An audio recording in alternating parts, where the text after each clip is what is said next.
Ça fait quoi de tomber dans le vide? La première chose que tu vas ressentir en sautant de l'avion, ça va pas être de tomber dans le vide. D'abord, tu vas être aspiré, ça va faire comme un arrachement. En fait, l'avion, il avance, donc quand tu vas sauter, il va y avoir beaucoup d'air qui va te chasser. Pour comparer avec ce que tu connais, c'est un peu comme quand tu mets ta main à l'extérieur de la fenêtre de ta voiture.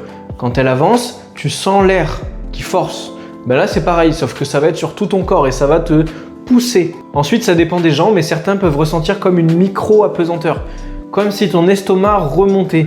Moi par exemple, ça me l'a fait, mais uniquement à mon tandem, à mon premier saut. Pour revenir aux sensations que tu as dans la voiture, c'est comme si tu prenais une bosse et en fait, tu vas ressentir que ton corps est léger, tu vas ressentir une sensation bizarre dans l'estomac. Ben là, c'est un peu pareil. Dans tous les cas, cette sensation, elle va durer très peu de temps, puisque quand on descend, on prend en vitesse et au bout d'un moment, tu vas sentir comme un matelas d'air en dessous de toi. C'est comme si l'air devenait solide. Et ça va durer tout le long de ta chute. Tu vas tomber dans le vide. Tomber dans le vide, tomber dans le vide.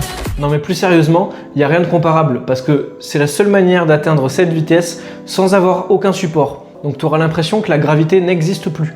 C'est ça qui est ouf. Et d'un coup, cette sensation va s'arrêter, le parachute va s'activer, tu seras freiné et tu auras un retour à la réalité. Mais moi maintenant, j'ai une question à te poser. Est-ce que ça te tente? Si c'est le cas, n'hésite pas à me le dire en commentaire. Et à très vite. Ciao!